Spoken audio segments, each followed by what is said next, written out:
السلام علیکم۔ آج جمعہ ہے، جنوری کی 28 تاریخ۔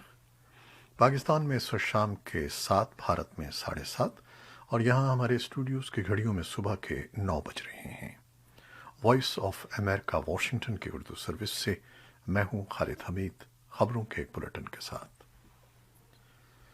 پاکستان کے صوبے بلوچستان کے علاقوں تربت اور ڈیرہ بگٹی میں دہشت گردی کے 2 مختلف واقعات میں سیکورٹی فورسز کے 13 اہلکار ہلاک جبکہ 14 کے قریب زخمی ہو گئے ہیں۔ پاکستان کی فوج نے تصدیق کی ہے کہ گزشتہ منگل کو صوبہ بلوچستان کے علاقے کیچ میں سیکورٹی فورسز کی چیک پوسٹ پر حملے میں 10 اہلکار ہلاک جبکہ 3 زخمی ہو گئے تھے۔ اس واقعے کی ذمہ داری کالعدم بلوچ عسکریت پسند تنظیم BLF نے قبول کر لی ہے۔ دوسرا واقعہ جمعے کی صبح ضلع ڈیرہ بگٹی کے نواحی علاقے ٹلیمیٹ میں بارودی دھماکے سے ہوا، جس کے نتیجے میں 2 لیویز اہلکاروں سمیت 3 ہلاک جبکہ 6 لیویز اہلکاروں سمیت 13 زخمی ہو گئے۔ ہسپتال ذرائع کے مطابق زخمی ہونے والے افراد میں 9 کی حالت تشویشناک بتائی جاتی ہے۔ پاکستان کے قومی سلامتی کے مشیر ڈاکٹر معید یوسف کا کہنا ہے کہ پاک افغان سرحد پر باڑ اکھاڑنے کے واقعات کو طالبان کی اعلیٰ قیادت کی تائید حاصل نہیں ہے۔ اسلام آباد میں ہونے والے قومی اسمبلی کی قائمہ کمیٹی برائے خارجہ امور کے اجلاس کے دوران معید یوسف نے واضح کیا کہ افغان طالبان کے ساتھ باڑ اور TTP کے حوالے سے مثبت پیش رفت جاری ہے۔ دوسری جانب مبصرین کا کہنا ہے کہ قومی سلامتی کے مشیر کے بیانات کے برعکس زمینی صورتحال قدرے مختلف ہے، اور طالبان نے کبھی بھی باڑ اکھاڑنے کے واقعات کی مذمت تک نہیں کی ہے۔ اس کے ساتھ ساتھ TTP کے حوالے سے بھی ان کی کوئی واضح حکمت عملی سامنے نہیں آئی ہے، اور یہ 2 ایسے مسئلے ہیں جو جلد حل ہوتے نظر نہیں آتے، کیونکہ افغان عوام ڈیورنڈ لائن کے معاملے پر بہت حساس ہیں۔ اسلامک اسٹیٹ یا داعش گروپ کے سن 2021 میں دنیا بھر میں حملوں کا ایک سروے بتاتا ہے کہ اس گروپ نے پچھلے سال افغانستان میں کسی بھی اور جگہ کے مقابلے میں زیادہ افراد کو ہلاک اور زخمی کیا، اور ماہرین نے خبردار کیا ہے کہ ملک سے امریکی فوج کے انخلاء کے بعد دہشت گرد گروپ کی کارروائیوں میں اضافہ ہو رہا ہے۔ اس گروپ کا سن 2021 میں سب سے مہلک حملہ اگست میں کابل انٹرنیشنل پر ہوا تھا، جب ایک خودکش بمبار کے حملے میں 170 افغان شہری اور 13 امریکی فوجی اہلکار ہلاک ہو گئے تھے۔ اقوام متحدہ نے امریکی فوج کے انخلاء سے پہلے ہی افغانستان میں داعش کی کارروائیوں کی وجہ سے شہری ہلاکتوں میں اضافے کی اطلاع دی تھی۔ اقوام متحدہ کے امدادی مشن UNMA کی رپورٹ کے مطابق افغانستان میں سن 2021 کی پہلی 6 ماہی میں اسلامک اسٹیٹ یا داعش کے حملوں میں 124 سے زائد شہری ہلاک اور 315 زخمی ہوئے۔ سن 2020 کی اسی مدت کے مقابلے میں یہ 45% اضافہ تھا۔ اگرچہ طالبان کا دعویٰ ہے کہ انہوں نے جنگ ختم کر دی ہے اور افغانستان میں امن بحال کر دیا ہے، تاہم داعش کے جنگجو شورش زدہ ملک کے مختلف حصوں میں شہریوں پر حملے جاری رکھے ہوئے ہیں۔ پاکستان کی پارلیمنٹ ایوان بالا سینٹ نے اسٹیٹ بینک آف پاکستان کی خود مختاری کا بل 1 ووٹ کی اکثریت سے منظور کر لیا ہے۔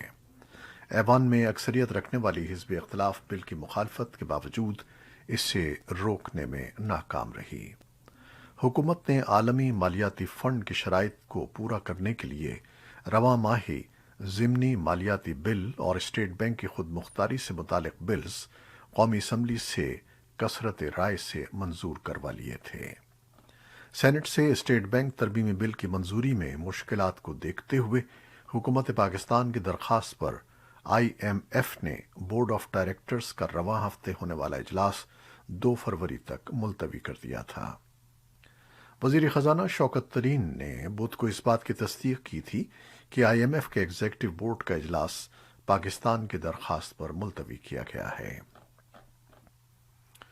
سندھ حکومت نے صوبے میں بلدیاتی قوانین میں تبدیلی پر اتفاق کرتے ہوئے کہا ہے کہ صوبائی حکومت تعلیم، صحت اور دیگر محکمے مقامی حکومتوں کو دوبارہ سے دینے پر تیار ہے۔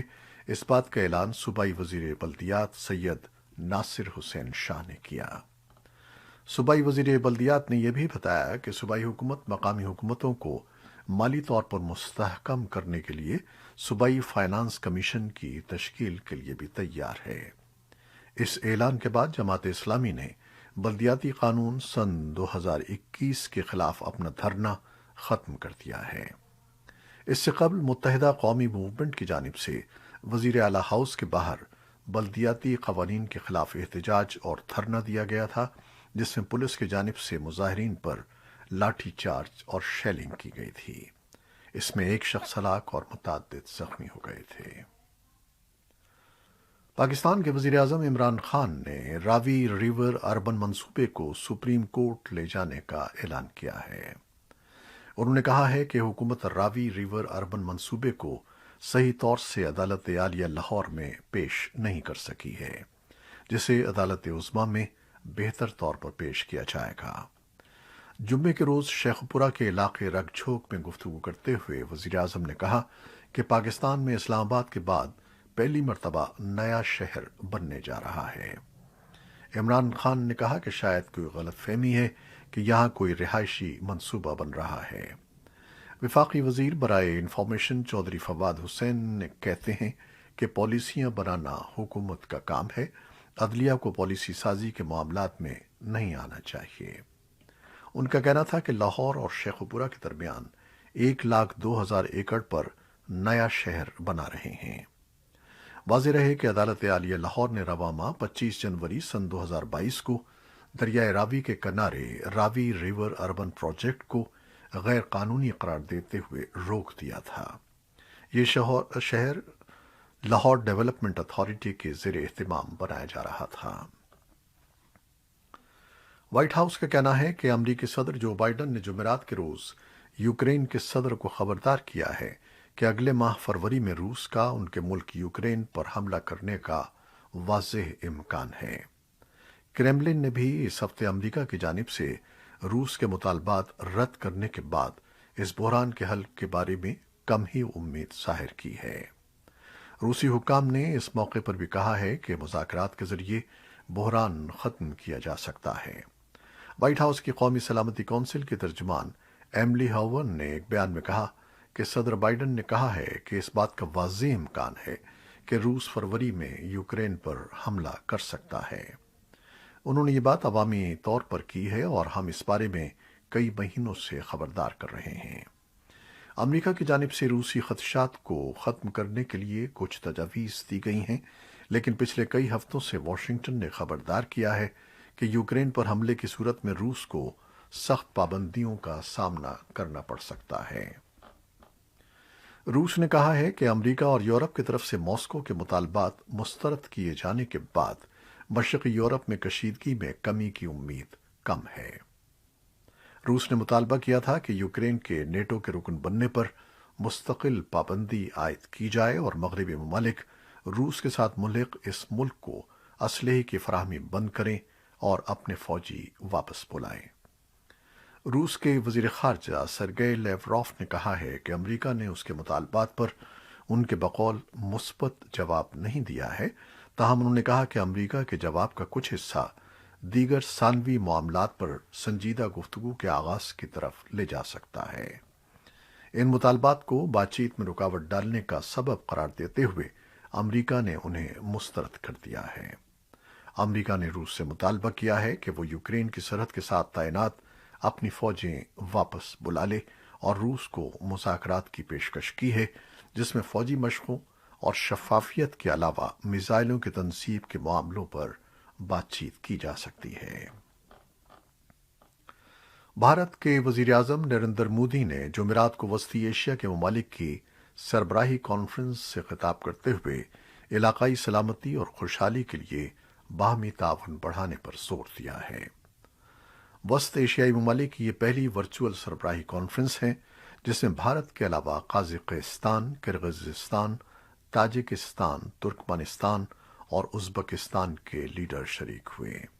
سربراہی اجلاس کے بعد جاری ہونے والے مشترکہ اعلامیے میں کہا گیا ہے کہ افغانستان سے متعلق معاملات کے بارے میں علاقائی اتفاق رائے کی ضرورت ہے، جس میں یہ بات بھی شامل ہے کہ افغانستان میں ایسی حکومت تشکیل دی جائے جس میں سبھی گروپ شامل ہوں۔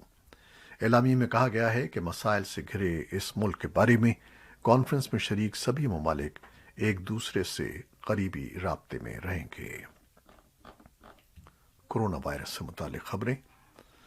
پاکستان میں گزشتہ چند روز کے دوران کورونا کیسز اور اموات میں مسلسل اضافہ ہو رہا ہے۔ سرکاری اعداد و شمار کے مطابق گزشتہ 24 گھنٹوں کے دوران 8,183 افراد میں کورونا کی تشخیص ہوئی ہے، جبکہ وبا کے شکار 30 مریض دم توڑ گئے ہیں۔ حکام کے مطابق ملک میں اس وقت 1,353 مریضوں کی حالت تشویشناک ہے۔ آسٹریلیا میں پہلی مرتبہ ایک روز کے دوران کورونا کے شکار 98 مریض دم توڑ گئے ہیں۔ آسٹریلیا میں گزشتہ کئی روز سے یومیہ لگ بھگ 5,000 کیسز رپورٹ ہو رہے ہیں۔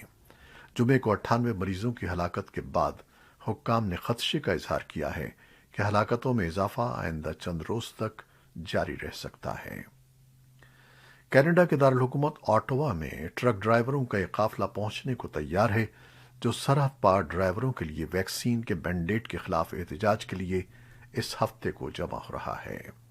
کینیڈا کی پولیس اس صورتحال کے پیش نظر تشدد سے نمٹنے کی تیاری کر رہی ہے۔ ٹرک چلانے والے ایک نئی شرط کے خلاف احتجاج کر رہے ہیں کہ کینیڈا میں داخل ہونے والے ٹرک ڈرائیوروں کو 15 جنوری تک مکمل حفاظتی ٹیکے لگائے جائیں۔ کینیڈین ٹرکنگ الائنس نے اندازہ لگایا ہے کہ کینیڈا میں تقریباً 15% یا 16,000 کے قریب ٹرک ڈرائیورز کو مکمل طور پر ویکسین نہیں دی گئی ہے۔ قدامت پسند قانون سازوں نے سوشل میڈیا پر متنبہ کیا ہے کہ ٹرکوں کے لیے ویکسین کے مینڈیٹ کے نتیجے میں اسٹور شیلف خالی ہو جائیں گے۔ چین نے امریکہ پر بیجنگ سرمائی اولمپکس میں مداخلت کا الزام لگایا ہے اور اسے روکنے کا مطالبہ کیا ہے۔ وزیر خارجہ وانگ یی نے جمعرات کو امریکی وزیر خارجہ اینٹنی بلنکن کے ساتھ ایک کال کے بعد ایک بیان میں کہا کہ اس وقت سب سے فوری ترجیح یہ ہے کہ امریکہ بیجنگ سرمائی اولمپکس میں مداخلت بند کرے۔ وانگ کے حوالے سے کہا گیا ہے کہ امریکہ چین کے خلاف مسلسل غلط بیانی اور اقدامات کرتا ہے، جس سے دونوں ممالک کے تعلقات میں نئے تنازعات پیدا ہوتے ہیں۔